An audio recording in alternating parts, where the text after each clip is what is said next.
La voz del cuervo blanco. Nadie recuerda en qué momento exactamente empezó a escucharse la voz. Tal vez fue con la caída del primer diente. Tal vez fue cuando se rompió el espejo del baño. O tal vez, simplemente, la voz siempre estuvo allí, esperando su turno, susurrando entre los huecos del silencio. Él se llama Adrián Elizalde, aunque no siempre se llama así. En las noches largas se llama Ignacio, y en las noches aún más oscuras se hace llamar Padre Cuervo. La gente del pueblo dice que es un buen hombre, que no molesta a nadie, pero no saben lo que guarda en el sótano, ni las oraciones que murmura al aire vacío. Porque él, en realidad, no está solo. Adrián Elizalde era un profesor de literatura en el Instituto San Jerónimo, en las afueras de un pueblo sin importancia llamado El Cauce.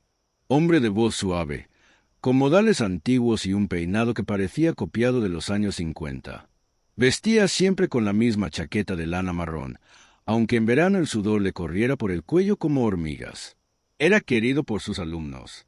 Les hablaba de Poe como si lo hubiera conocido, de Lovecraft como si lo hubiera odiado, y de Shakespeare con la solemnidad de un padre citando a su hijo muerto. Pero lo que nadie sabía era que al llegar a casa, no era Adrián quien abría la puerta. No, no del todo. La joven Clara Velarde, de 17 años, desapareció una tarde lluviosa tras su clase de literatura del terror. Sus compañeros recordaban que había sido la última en salir, entretenida hablando con el profesor sobre el corazón del ator. Nadie sospechó de él, claro. No Adrián, el profesor amable. No Adrián, el que regalaba libros a los que sacaban sobresaliente.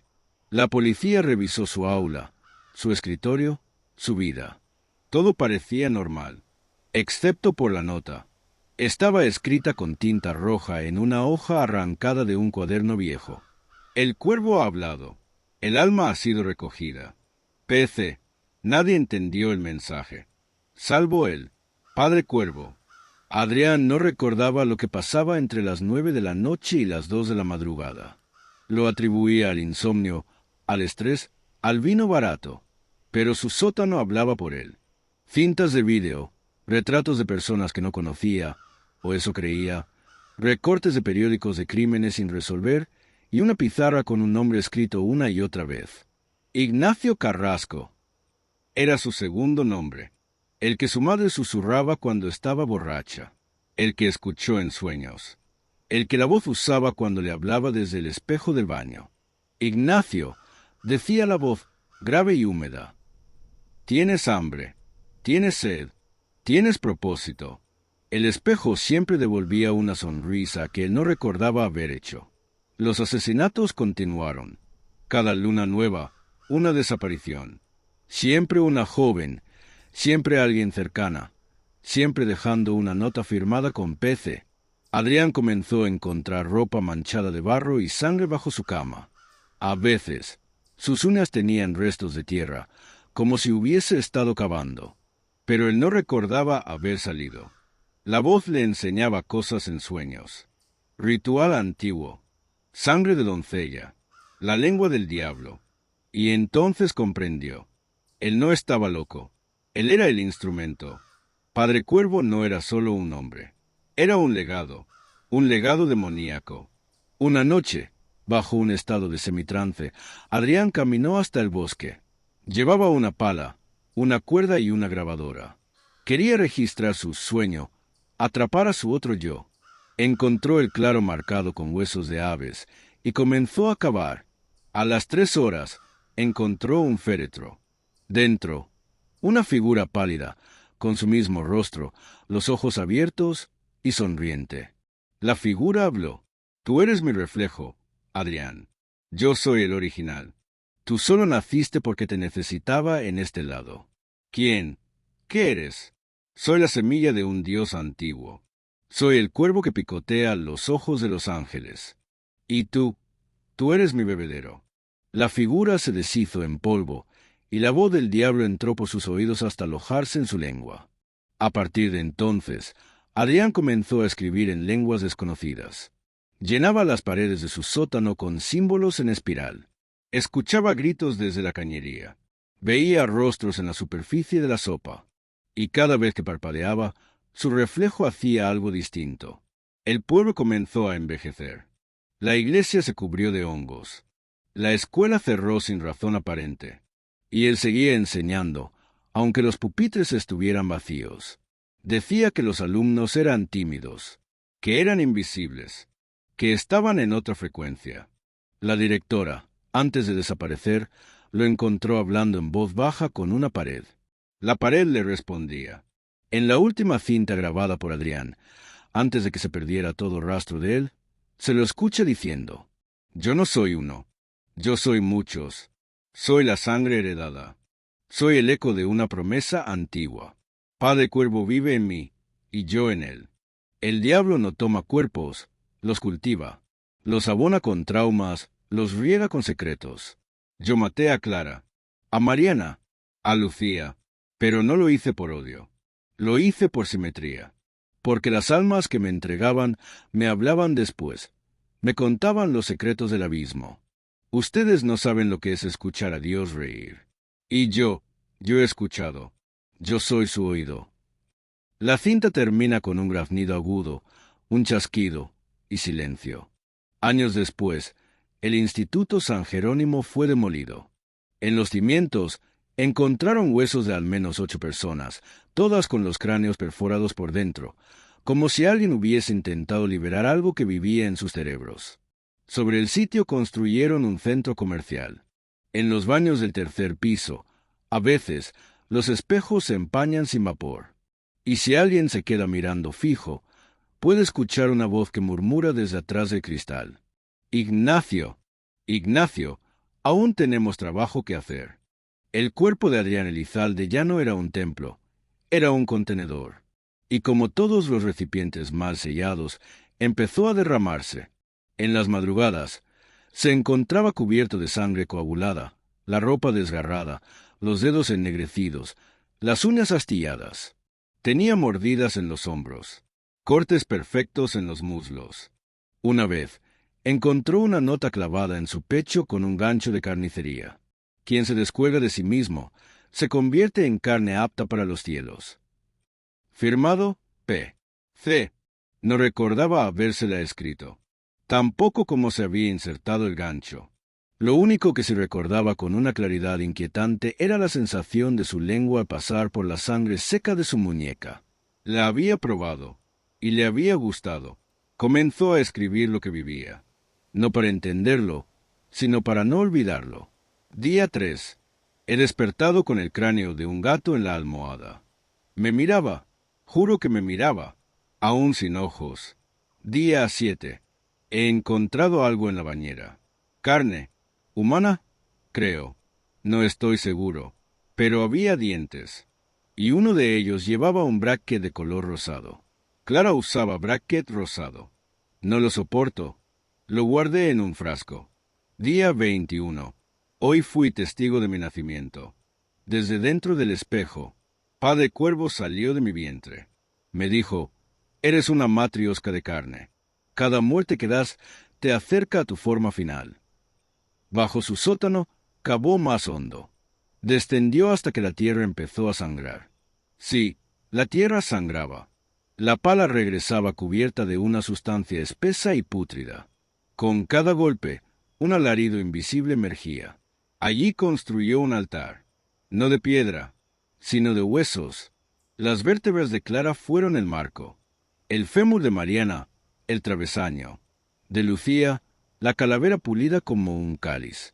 Todos los cráneos apuntaban hacia una figura central, un ídolo tallado con uñas, tejido con piel seca, un cuervo con cuerpo de hombre, o un hombre con cabeza de cuervo. Tenía ojos humanos, vivos, parpadeaban. Él los alimentaba con gotas de sangre de su lengua. Decía que así se mantenían calientes. Un Viernes Santo llevó a cabo su liturgia. Secuestró a 3 adolescentes. Uno era su alumno, otro, un panadero, la tercera, su vecina. Los amarró a sillas en círculo, y uno a uno les arrancó la lengua con pinzas de metal al rojo vivo. No gritaban. Él les había perforado los tímpanos primero, para que la oración fuera pura. Con las lenguas escribió en el suelo: ex humano, in nomine, ex víscera. Desde lo humano, en el nombre, desde las vísceras. El suelo respondió, tembló, vibró como un corazón. Se abrió una grieta, y por esa grieta algo susurró, un sonido sin idioma, pero que apretó su cráneo como un yunque. Rió, lloró, se orinó encima, gozó como nunca, cayó de rodillas y gritó, Padre, soy tu voz, soy tu cuchillo.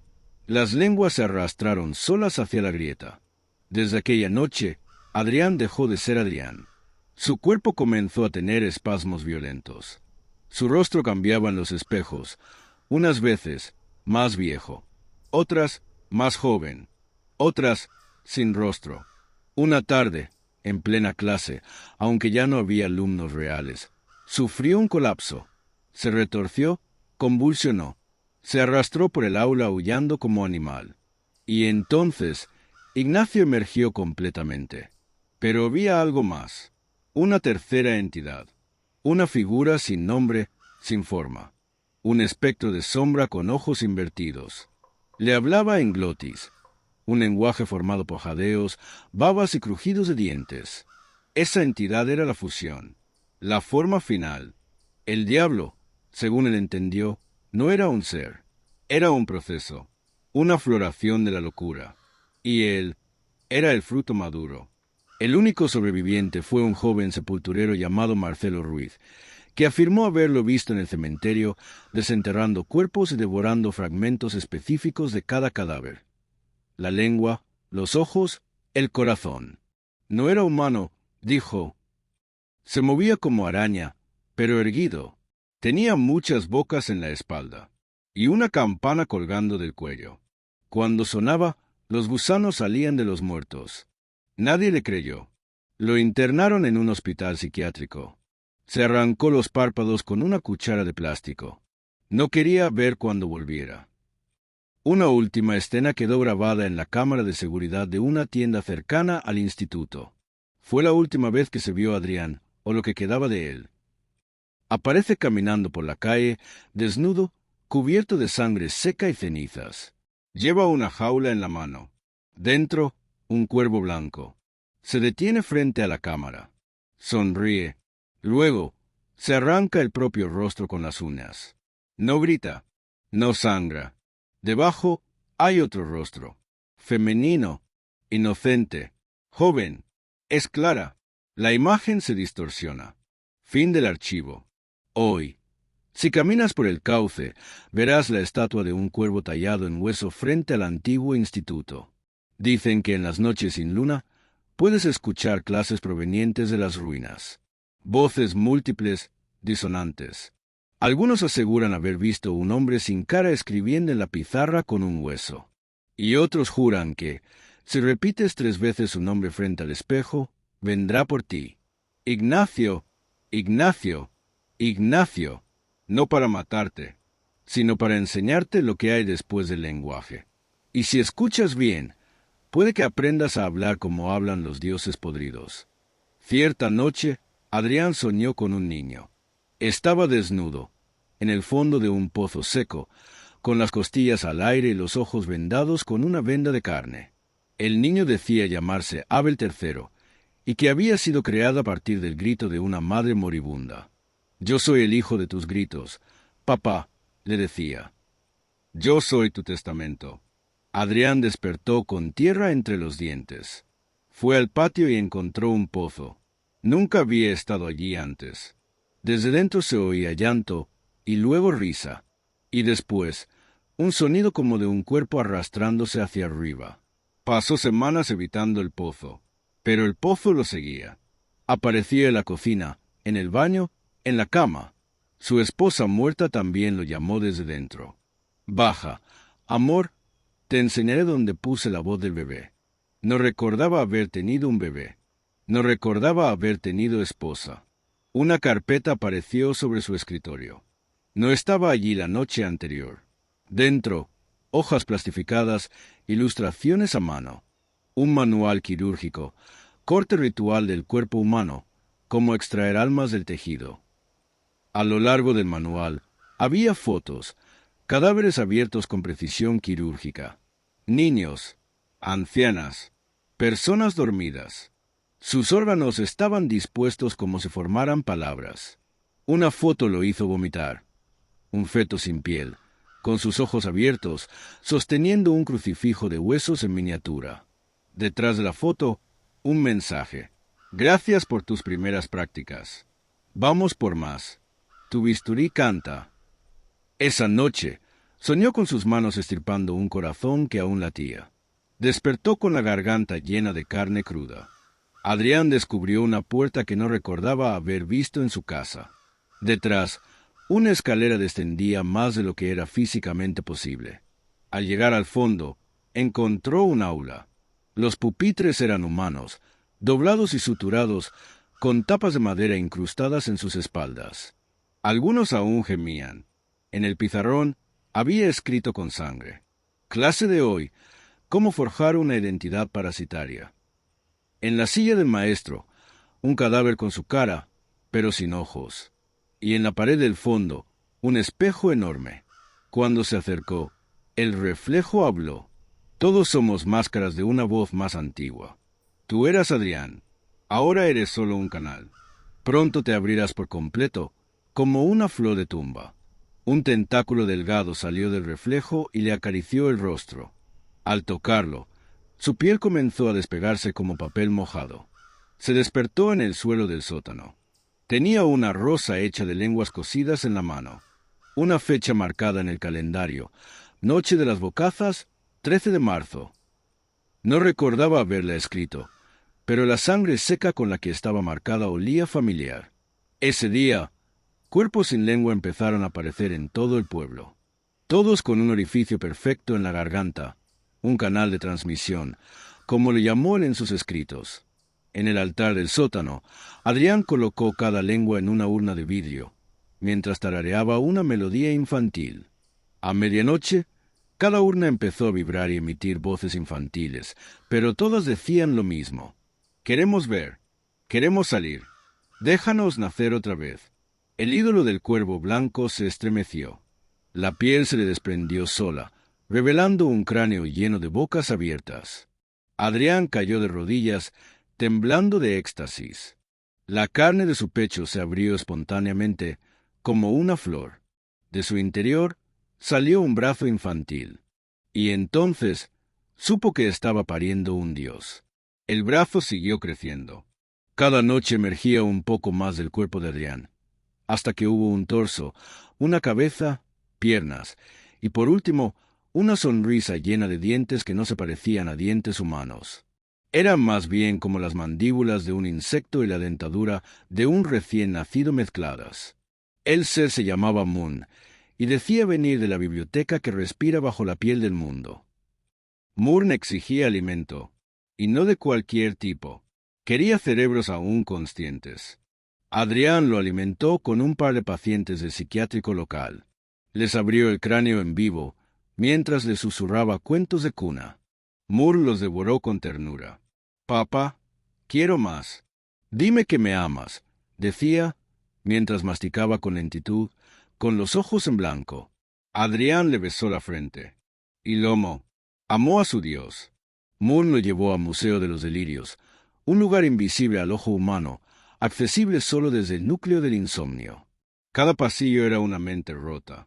Cada sala, un recuerdo deformado. Había pinturas vivas hechas con retinas, esculturas construidas con médulas espinales, canciones compuestas por los últimos suspiros de los suicidas. En una sala, una mujer sin rostro bordaba frases que nunca terminaban. Decía ser su madre: «Me hiciste cuando gritaste por dentro a los 8 años». «Me llamo angustia repetida».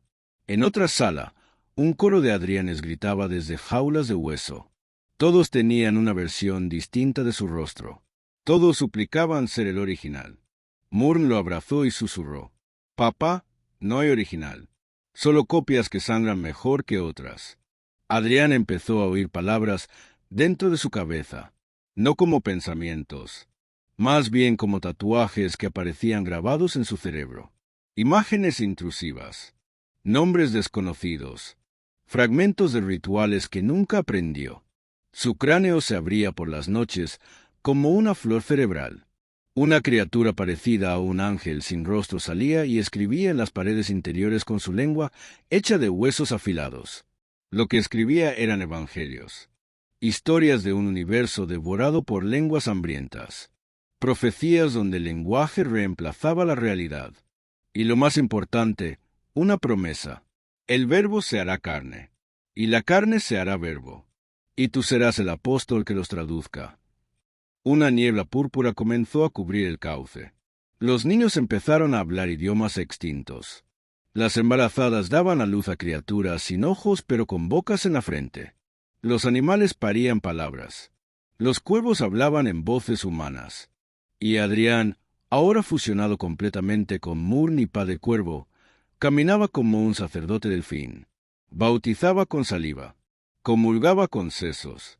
Predicaba con cuchillos. Decía que la humanidad era solo el ensayo de una especie superior. La humanidad hablada, la que no tiene cuerpo, solo hambre, y que ya estaba llegando. El pueblo fue sellado por el gobierno, pero todo intento de rescate terminó en locura o desaparición.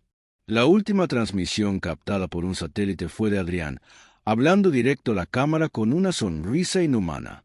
Yo era hombre, ahora soy orificio. Por mí pasará el nuevo Dios. Yo no morí, me traduje. Luego, se arrancó la garganta y siguió hablando.